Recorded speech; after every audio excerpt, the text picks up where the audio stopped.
I have a perspective on OCD and like the many little ways it sprouts out.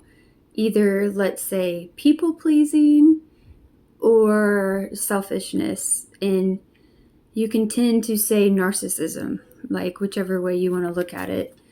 But if you sum it all up, can you see it's all control and insecurities and fear, which fear kind of covers everything. And what I've came to, I was doing a healing session, and I realized, being raised by someone that is extremely OCD and like they've expressed it, I learned for me in a sense of people pleasing, how, or work ethic, or work, just period, self-criticism, let's say taking things personal. I learned that OCD in me made, like, in the sense of me being a people pleaser, it never was enough for me to accept what I needed because I wanted to perfect it, and I needed that validation in an OCD way. Like you try, but I don't know if you get me, because I'm really finding that OCD is very similar in people pleasing and narcissism or selfishness, which I feel like they intermingle. Like, even if you mirror someone, you're a people pleaser, and you mirror someone that's selfish, which you could say narcissist or whatever, because I believe we're all like a part of it in our own. And I believe people pleasing is, I don't know if it's some sense of narcissism, like definition wise, but I link them all to OCD, if you're following me, because it's insecurity. Let's see, selfish people or controlling or narcissistic people, they're so insecure that they have to control things to validate their self. Well, people-pleasing people are so insecure that they need that validation to feel this sort of validated, instead of, like, both of these sides don't know their self.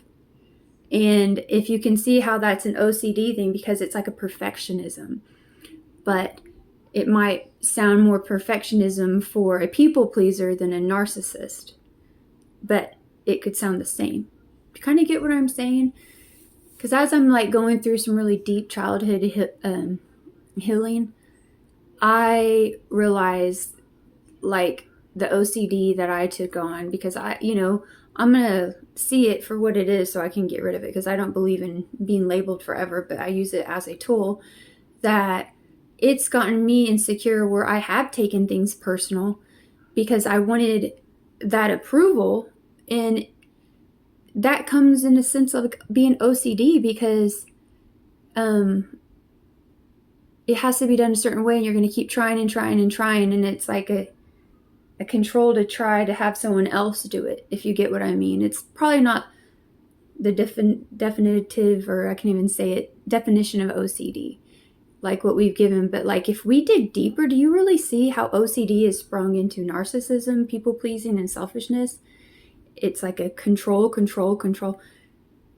I'm repeating myself, but narcissism is controlling, like, you're so insecure that you have to control and give other people to get validated. And you do it like in a sense of an OCD person. And then a people pleasing person, people pleases like an OCD way. Do you see how they relate? And it's like, which spectrum are you on? And then, do you see how you might attract the same thing, like in a mirroring thing? Because for me, I've learned, I've been on both sides, but I've been more on the people-pleasing side, probably. I don't know if it's just because I'm a mom, but, we all have our traits. But I attracted someone more narcissistic and controlling because I was so people-pleasing. Like, you know what I mean? Like, these attracted, but what we both had was like this OCD mindset of needing to do all this stuff right, like almost obsessively needing to do it right. And then this one's like obsessively needing to sit here and be giving and narcissistic.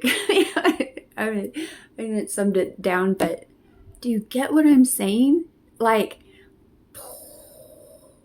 and this has actually helped me, like, in work, like, For me, myself, not trying, we all make mistakes or we all learn. And this has helped me not be so hard on myself, because it's not like I'm a people pleaser, but I want to get it right. And I do want it to be right. And like, I want to work with integrity and character and all that. But, when you have a good leader and a good teacher with you, they're going to like give you good feedback or good criticism back and make you feel comfortable to learn. And they're not going to make you feel like you're a failure or you're not good enough. And I know I was quick to being so disappointed and defensive because of my people pleasing way, instead of just being like, I'll make a mistake.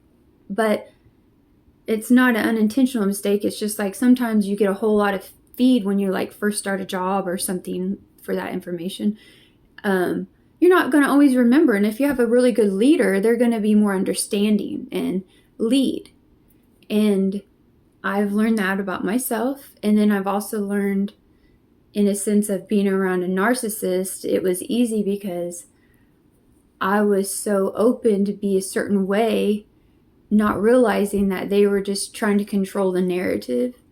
But if I could look at myself when I was more of a narcissistic kind of vibe, like on a hardcore way, maybe, that, I don't know, I think I've been more in the people pleaser vibe, but that I needed to do everything to feel good enough, which people pleasing kind of is narcissistic, actually. So like the OCD goes with narcissism and people pleasing, like selfishness and people pleasing are both a narcissistic trait if you observe it deeper, because you want to please them and you get some sort of sense of satisfaction when you do it. No different than a narcissism person gets a satisfaction. So why are we separating those? Do you get what I'm saying though? And they all link up to an OCD because it's a control. Isn't it obsessive compulsive? Isn't that like a control? Do you get it?